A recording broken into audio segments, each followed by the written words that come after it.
Hello, all. I'm ready now to start. I'm sorry for that. My PowerPoint crashed exactly when I was trying to share it. Of course, because why wouldn't that happen? But yeah, thank you all for joining today. Thank you, Sophia, for putting this together as well. Let me go ahead and share my screen too, and then we can start. Um,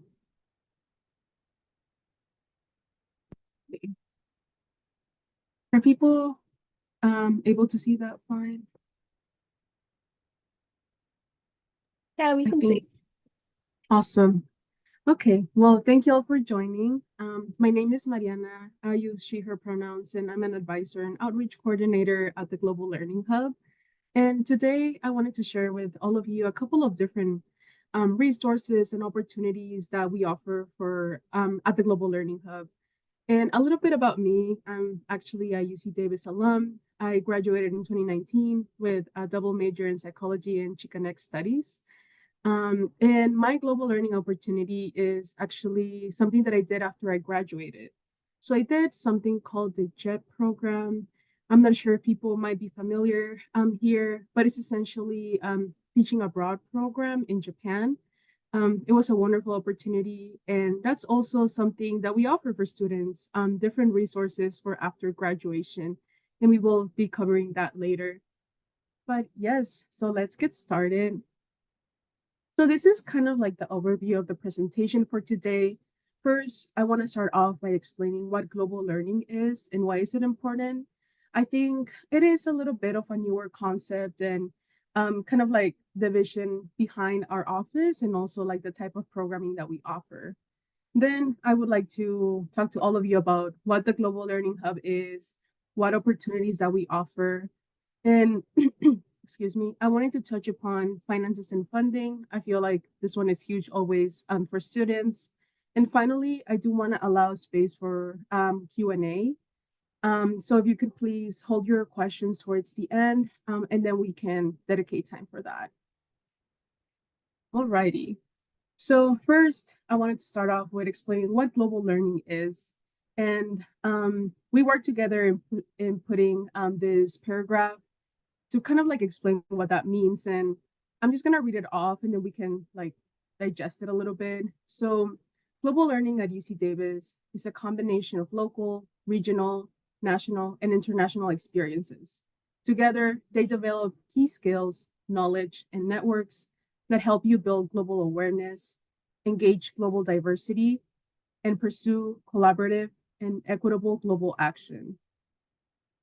The things that I wanted to highlight today are the phrases, the bolded phrases, global awareness, global diversity, and global action.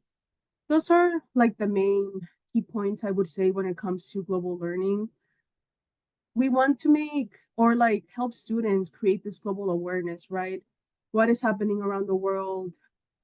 What is happening in different countries, different spaces, different communities, and how are we engaging with people who are different from us, right?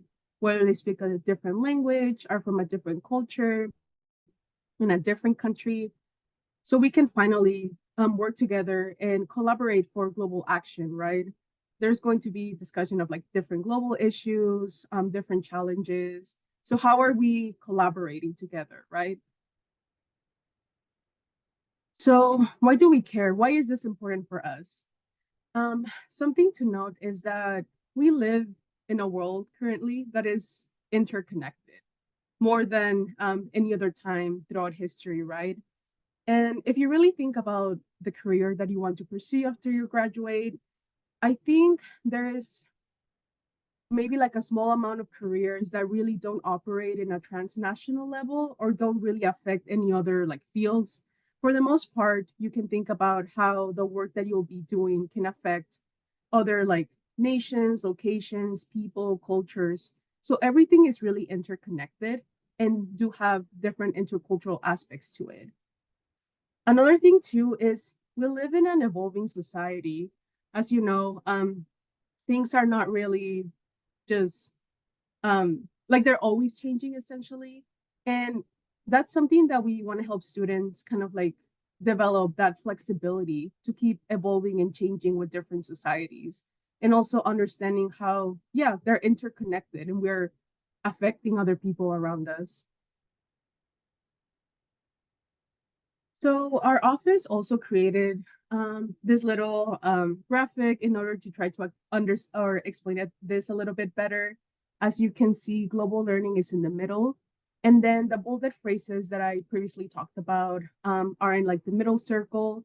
So global learning, again, is kind of like the goal is to build awareness, pursue action, and engage in diversity. But there is many different ways that you can do this. And as you can see in the outer circle, academics is only one way that you can do this. And that's something that, as an example, that includes study abroad. And I know that um, when you think about global learning, that's usually like the first thought when it comes to students, like, oh yeah, like study abroad.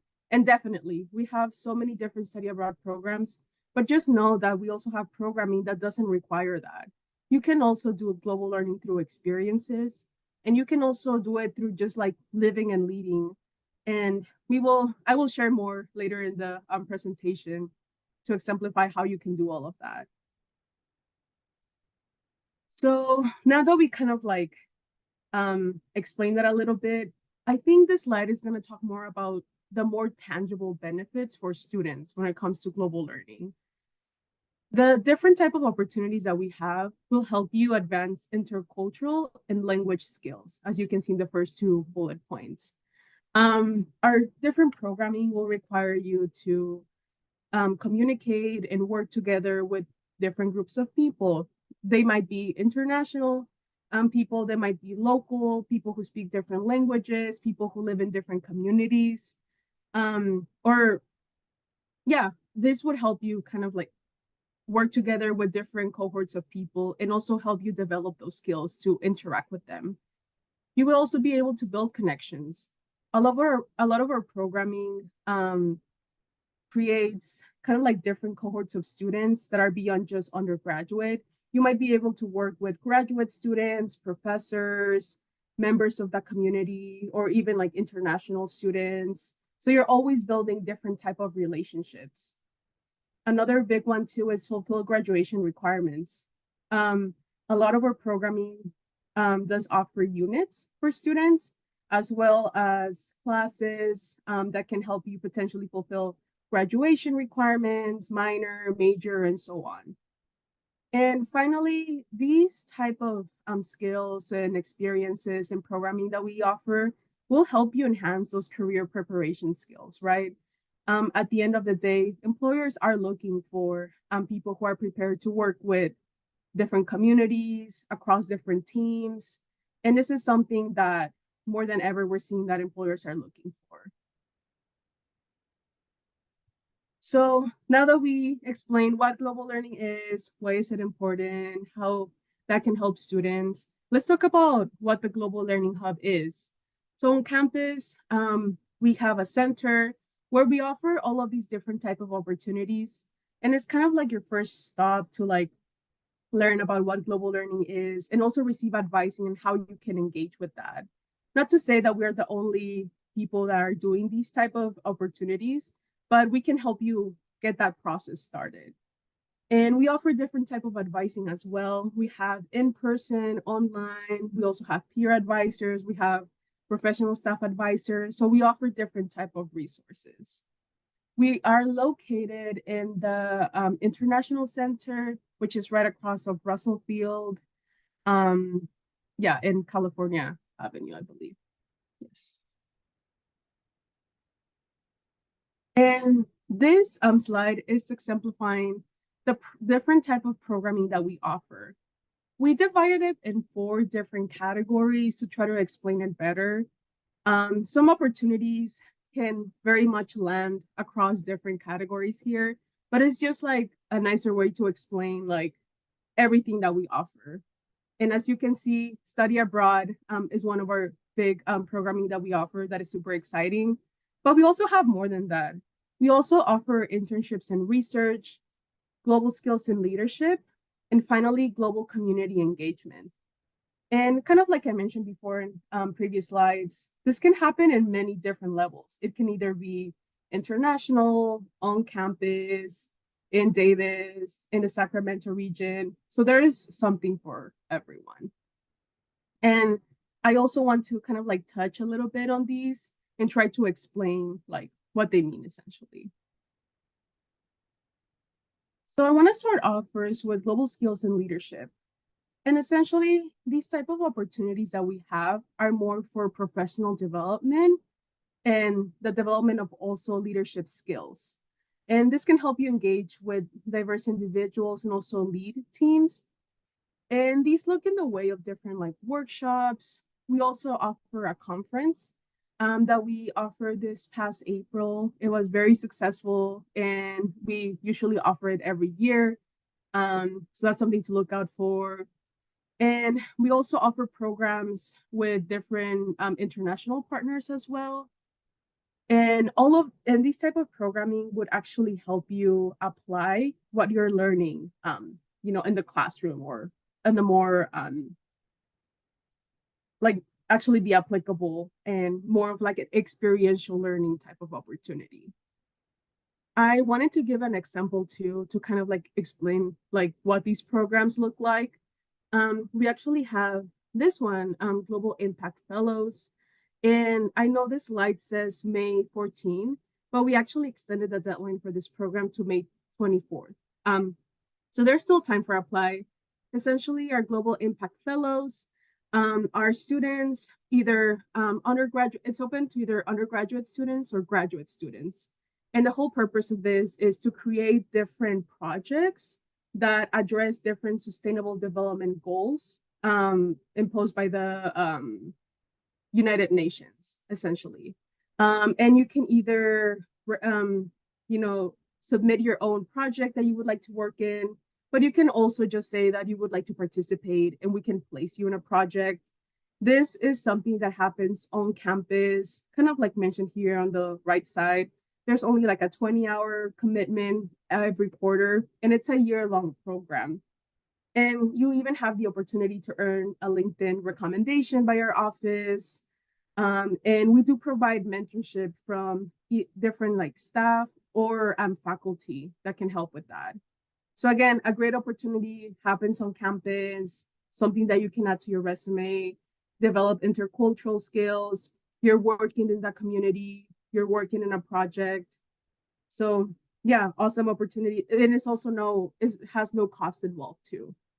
There is a QR code here if you're interested in looking into this. Now, let's talk about study abroad, which is one of our, really big portion of our portfolio.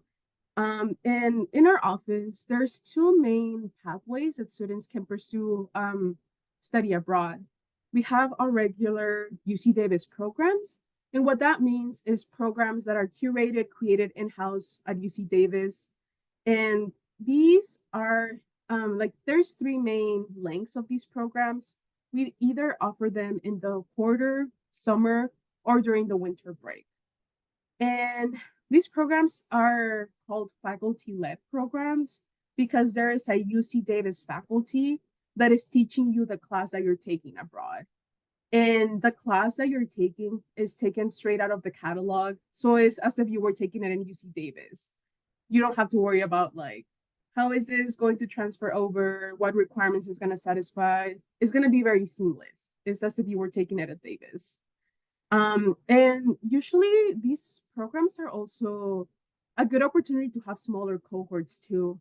As many of you may know, like your classes tend to be super big with many different students. And most of our UC Davis programs are, I think there's usually like the biggest one, maybe like 30 students. So there's also opportunities to like kind of like engage more with professors and get to know your cohort students better. I would also say these programs are more curated, like they're more preset, and they give you more of a structure. That's not to say that you don't have any free time, but they do provide more of a structure to the program. And then we also have UCEAP. So this stands for UC Education Abroad Program.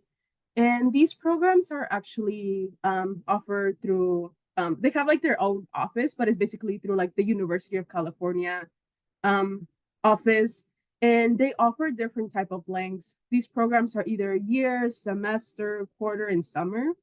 And the idea behind these is more of think about more of an exchange student type of program.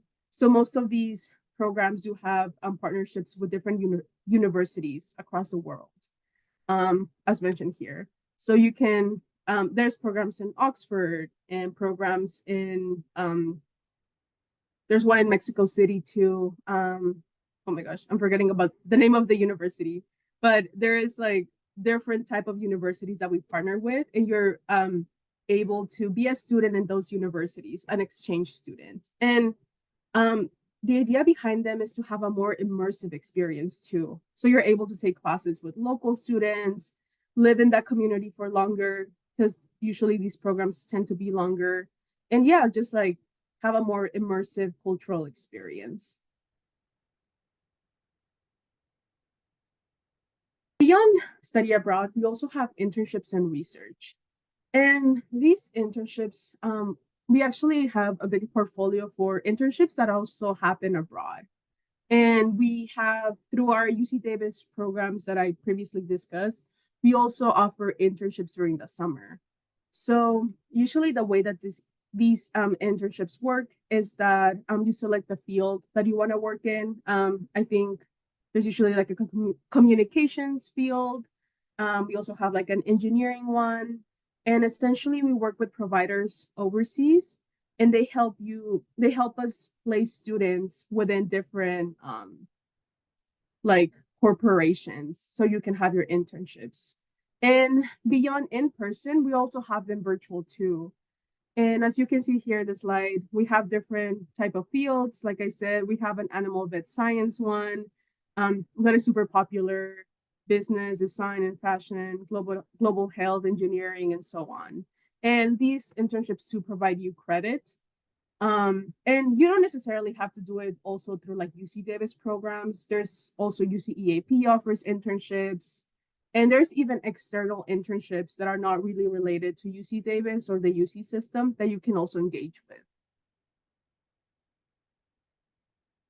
And then this is our final type of like from the 4 pillars that I showed before, our global community engagement programs. And essentially, think about these more in a way of kind of like projects that you're working with other people in a specific community and you're addressing a specific issue. So kind of like the idea behind them is to have reciprocal learning, kind of like mentioned here. So you go into the space hoping to like learn from the community, and also like they can learn from you. So it's very like collaborative, like both going both ways. And these can also be like credit or non-credit bearing. And there's also like possibility to be paid or unpaid. So it's really gonna depend. And some of them are part of another program. One that I that comes to mind that is actually pretty popular is part of one of our study abroad programs. We have a program in Nepal that is offered every other year. And essentially, that program is different from our other ones because it happens during fall quarter. And during fall quarter, you're taking a class here in Davis. And during winter break, that's when you're going abroad. And it's usually like 2 weeks abroad in Nepal.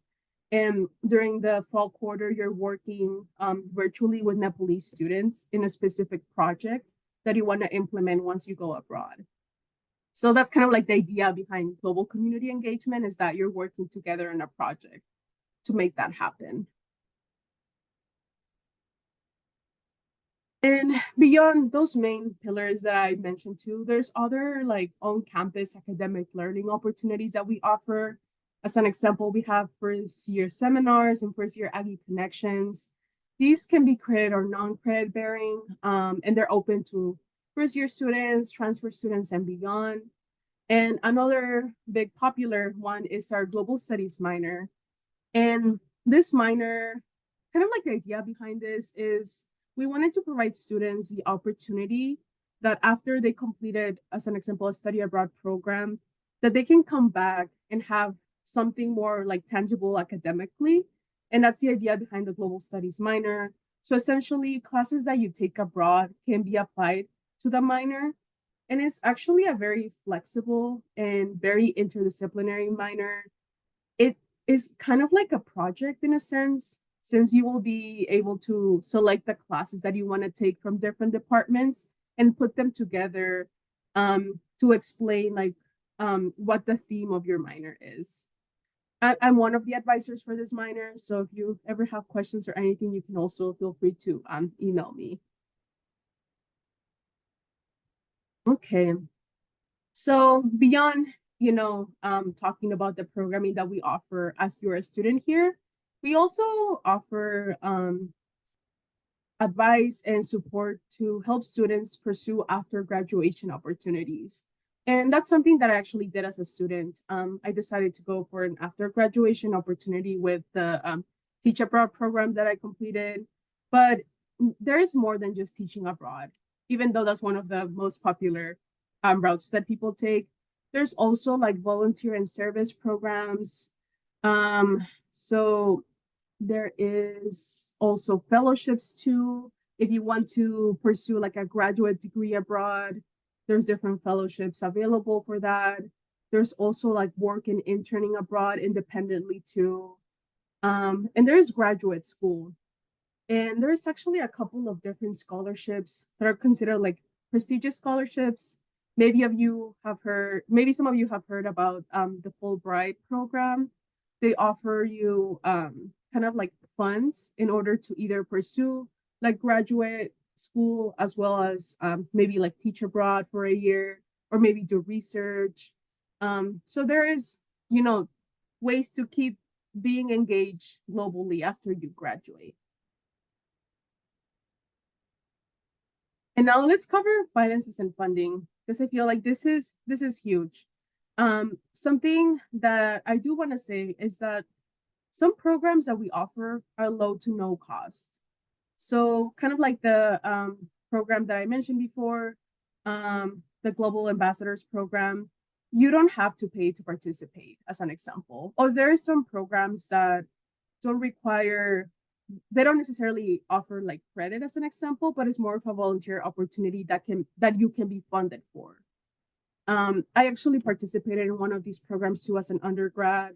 I did a program called GPI US, and in this program, they sent me abroad to Japan for 1 month, and I volunteered at high schools in an after-school program, basically kind of like a language program, I would say. And that program, I was completely funded. I didn't have to pay anything out of pocket, but I also got what I wanted out of that program. I wanted to have like an international experience a different culture, a different language. And that's something that I added to my resume too. So I also tell students to think about your priorities, right? Like, what is it the most important for you? Whether it's units, the experience, going abroad, developing a language. So thinking about that. But beyond that, there is also plenty of scholarships available too. And sometimes we offer scholarships depending on funding opportunities that come by. As an example, 1 year we were able to offer like a $10,000 scholarship for a student because of some, like money that we receive our office. And it's kind of, we don't know exactly when that's going to happen. So we always tell students like sign up for our newsletter. There might be opportunities that pop up, and we usually send those through like messaging in our newsletter. And yeah, so beyond scholarships, we have like different like UC Davis scholarships that we give out, but there's also external scholarships. Some of you may have heard of the Gilman Scholarship. That one is super popular with UC Davis students that go abroad. They offer up to like $5,000 of funding. So really significant amount. And beyond scholarships, there's also financial aid for either UC Davis or UCEAP programs that you could potentially take abroad with you. There is a financial aid advisor that works in our office that can help you see how your financial aid could be distributed throughout the length of your program. So what's next, right? You already heard from me the different type of programs that we offer. And I know it was a lot of information. So a couple of like next steps, I would recommend, like I mentioned before, signing up for a newsletter. This is the QR code that you can utilize. We send out different opportunities, whether scholarships, programs that are funded, new programs that we're opening, and so on. So stay connected. And kind of like I mentioned before, explore your interests, right? And define your priorities. What do you want to get out of this experience? Whether are like units the most important to you, specific courses? Do you just want to meet people abroad? Do you want to volunteer? There's usually a program for everyone. We also have a program search tool in our website that you can utilize. And we kind of list all of our programming there. So it's a very neat tool that can help you like filter through some of those. And also talk to advisors, right? I'm one of the advisors too that you can talk to, and I can help you find a program that fits your interests. And yeah, so these are kind of like the next steps to take. I also wanted to provide some contact information for us. We have peer drop-in advising as well as professional drop-in advising. Right now it's being reflected on the screen. And if you want to make an appointment, you can always call our office and we can help you do that. Yeah, there is other things that I wanted to share before we dive into the questions and answers. So a quick announcement is we're actually hiring at our office right now. So we're looking for peer advisor and administrative assistants for next year. And essentially the role for these students is to help generate enthusiasm for global learning opportunities. So if you're interested in working in the office, developing different like professional development skills, and also like talking about different global learning opportunities, this is the QR code if you're looking for that. Our position opens or offers 10 to 15 hours a week, and the application closes May 20th. So there's still time for that. And finally, the other thing I wanted to share is we are also offering a first generation student survey. So for people who identify as a first generation student, we're looking for basically your opinion on different support that you would like to see from our office, different opportunities.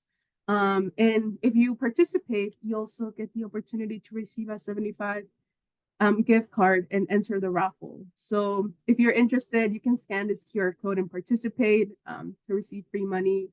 The deadline for that is June 12th. And yeah, that was it from my end. I will be taking questions now.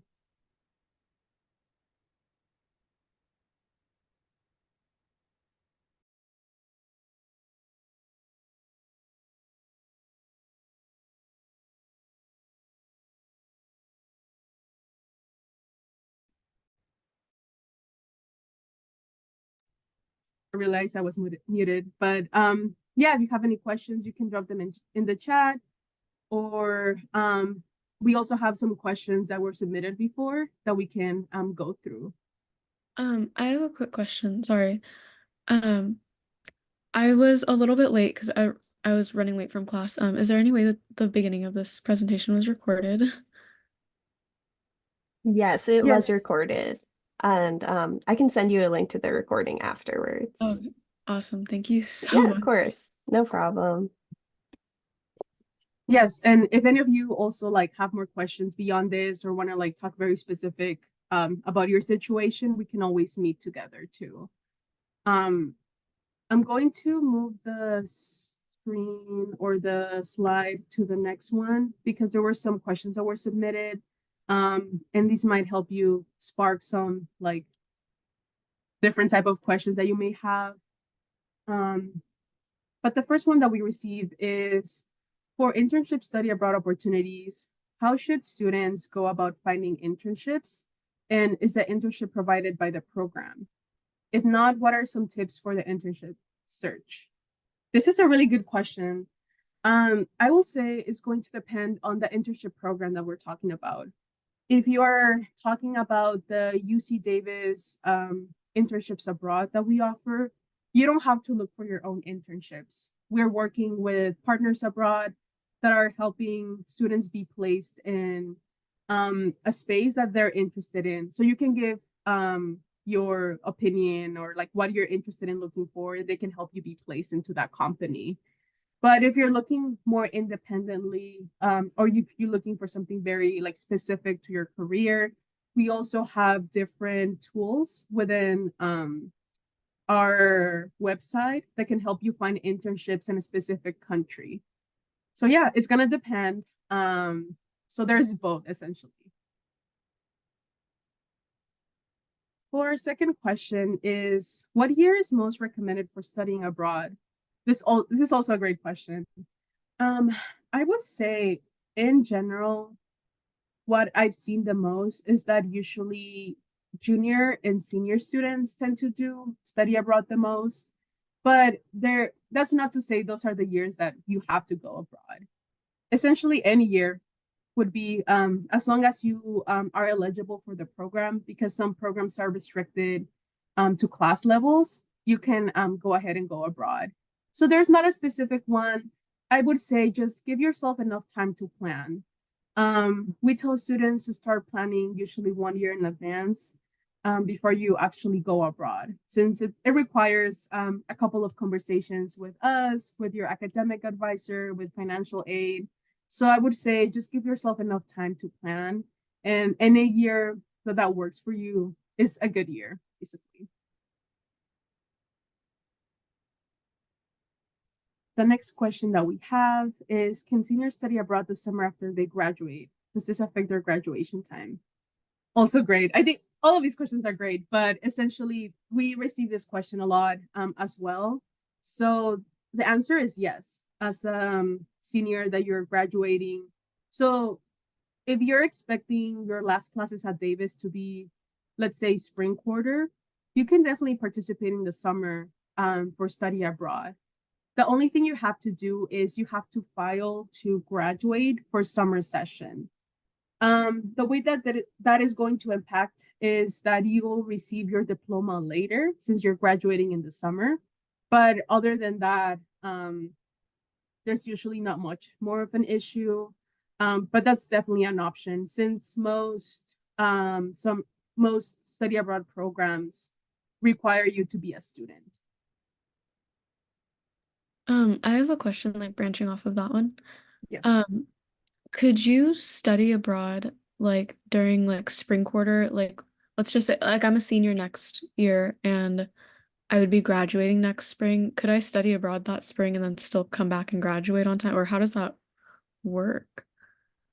Yeah, no, that's a good question. Yes, you could potentially study abroad during the spring, either quarter or semester. I'm thinking that usually that program would be UCEAP, because we don't offer UC Davis programs during the spring quarter. And yeah, you can definitely do that. It would just be a matter of planning with your academic advisor the classes that you're taking abroad, and also the classes that you're taking here in Davis, just to ensure that you're satisfying your requirements before you go abroad. Another thing to note too is that there is a residence requirement for students. That's something that you can discuss more with your academic advisor, your dean's office, but essentially just something to keep an eye out for. But we send plenty of students, senior students abroad during their last year. So there's definitely ways that you can do it. Thank you. Mhm. Any other questions?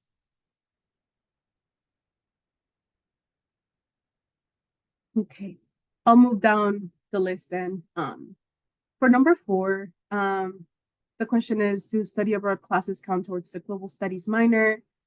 The answer is yes. So essentially, any class that you take abroad can be counted towards your global studies minor. So again, like I mentioned, super flexible, very interdisciplinary. The only thing is that it has to fit within a theme. So once you select your theme, if it's taken abroad, it can definitely count. The next one is, are there any academic prerequisites or requirements for participating in study abroad? It depends on the program too. If you're doing a UC Davis program abroad, it's going to depend on the class that you're taking. So as an example, let's say you're taking psychology 100. There's usually requirements to take upper division psychology courses.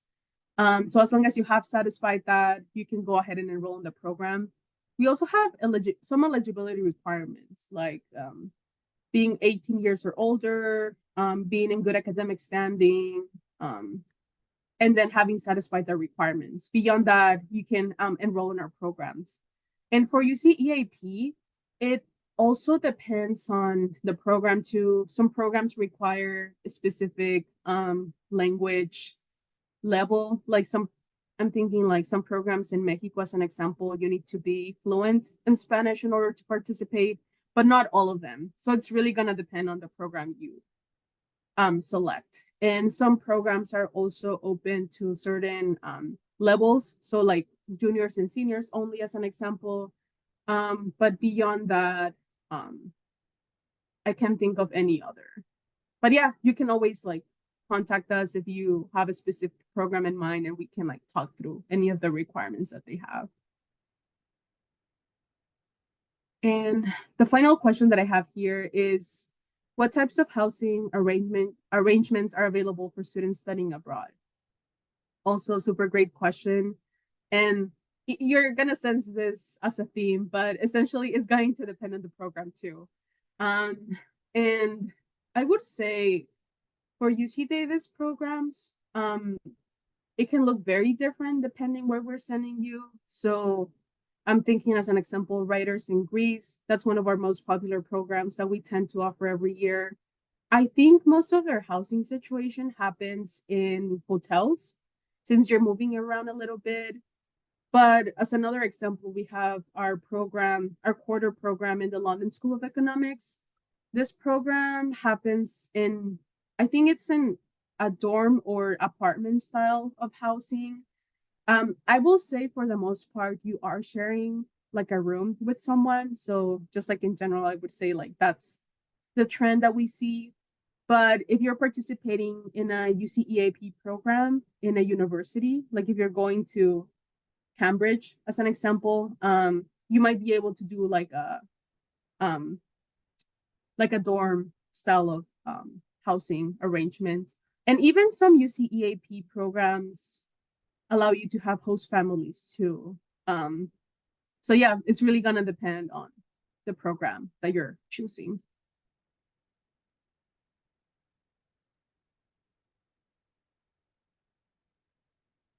Okay. I know I answer a lot of questions. I know I gave a lot of information, but does anyone have any more final questions or anything like that?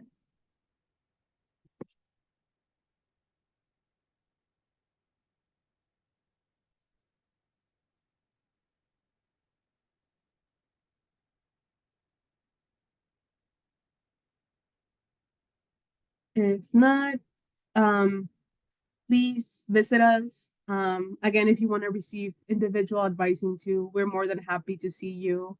Here's our phone number, our contact information. And Sophia, you mentioned that the presentation will be recorded, right? Yes, it'll be recorded, so I'll send it out to everyone who registered actually, since so they can still see the material. Awesome. Well, thank you all for joining. Yeah, and we hope to see you at the Global Learning Hub. Thank you guys so much, and thank you, Mariana, for presenting. If you guys have any questions, also feel free to email me or the SOC advisor. And yeah, I'll send out the recording to everyone after this.